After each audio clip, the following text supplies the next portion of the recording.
নমস্কার বন্ধুরা, ঝানা কিচেন সবাইকে স্বাগত। আশা করি সবাই ভালো আছেন। আজকে আরেকটি রেসিপি নিয়ে এসেছি। আজকে তৈরি করব ইতালিয়ান নুডলস। আমরা রান্না করব। আমরা এখানে ইতালিয়ান নুডলস নিয়েছি, আর আমাদের লাগছে এখানে বাঁধাকপি নিয়েছি 1 কাপ পরিমাণের মতো, গাজর নিয়েছি 1 কাপের 1.5 কাপ পরিমাণের মতো আমরা পেঁয়াজ কলি নিয়েছি, আর বড় সাইজের একটি পেঁয়াজ কুচি করে নিয়েছি, আর এখানে 4টে কাঁচা লঙ্কা কুচি করে নিয়েছি।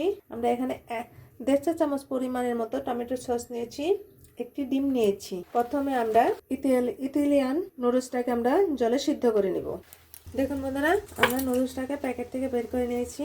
সুন্দর দেখাচ্ছে, মোটা মোটা সরু সরু। আমরা এখন মাঝখান থেকে এভাবে ভেঙে দেব।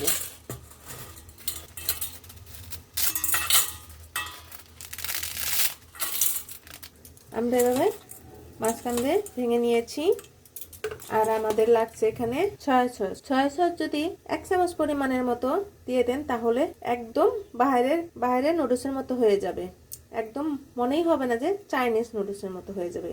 ঘরে যে এত সুন্দর চাইনিজ নুডলস তৈরি করা যায়, আপনি না দেখলে বুঝতেই পারবেন না। আমরা এখানে একটি কড়াই বসে দিয়েছি, কড়াইয়ের মাঝে জল দিয়ে দিয়েছি। জলটা বলক চলে আসছে।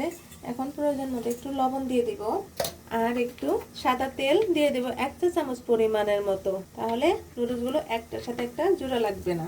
এখন এর মাঝে নুডলসগুলো দিয়ে দেব। নুডলসগুলো দিয়ে দিয়েছি। যতক্ষণ পর্যন্ত সিদ্ধ না হবে ততক্ষণ আমরা এভাবে সিদ্ধ করে নিয়ে নিব। আপনারা এখানে যে কোনো কোকোলা অথবা সজিব যে কোনো ব্র্যান্ডের নুডলস হলো এভাবে রান্না করে দেখবেন। দেখুন বন্ধুরা, আমাদের নুডলসগুলো সিদ্ধ হয়ে গিয়েছে, কত মোটা মোটা হয়ে গিয়েছে। এখন আমরা নামিয়ে ঠান্ডা জল দিয়ে ভালোভাবে ধুয়ে নিব। আমরা এখানে কড়াই বসিয়ে দিয়েছি, কড়াইয়ের মাঝে তেল দিয়ে দিয়েছি। এখন পেঁয়াজ কুচিগুলো দিয়ে দিব এর মাঝে। পেঁয়াজ কুচি, লঙ্কা কুচি এবং পেঁয়াজ কুলিগুলো দিয়ে দিব। আমরা এখানে গাজর এবং বাঁধাকপি সব উপকরণ একসাথে দিয়ে দিচ্ছি। এখন ভালোভাবে নেড়ে চেড়ে দিতে হবে। এখন প্রয়োজন মতো লবণ দিয়ে ভালোভাবে নেড়ে দিতে হবে। দেখুন বন্ধুরা, আমাদের সবজিগুলো সিদ্ধ হয়ে গিয়েছে। এখন এর মাঝে একটি ডিম ভেঙে দেব।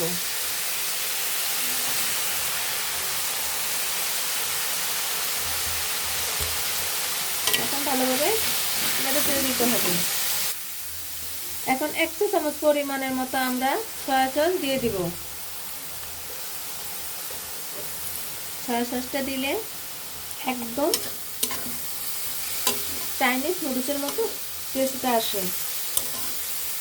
ছেলেমেয়েরা নুডলস অবশ্যই পছন্দ করে। আপনি যদি এরকমভাবে সবজি, শীতকালীন বাজারে প্রচুর পরিমাণে সবজি পাওয়া যায়, আপনি এভাবে সবজি দিয়ে নুডলস তৈরি করে দেবেন এবং ছেলেমেয়েরা অনায়াসেই খেয়ে নেবে। এতটাই টেস্ট হয়। আপনারা অবশ্যই কমেন্টে জানাবেন কেমন হলো। আর এখনও যারা সাবস্ক্রাইব করেনি তারা একটু সাবস্ক্রাইব করে দিবেন এবং একটু লাইক করে দিবেন। আপনারা পাশে থাকবেন, নতুন নতুন রেসিপি নিয়ে আপনাদের সামনে হাজির হব।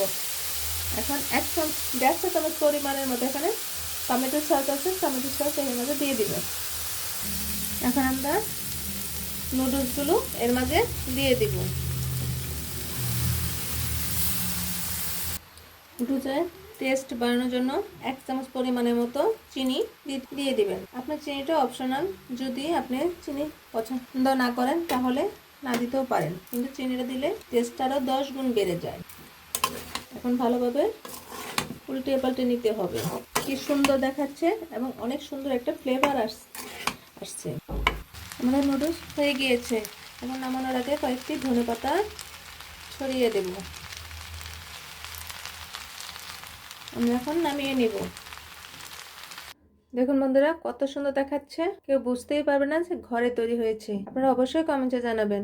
ভিডিওটি দেখার জন্য ধন্যবাদ। Thank you.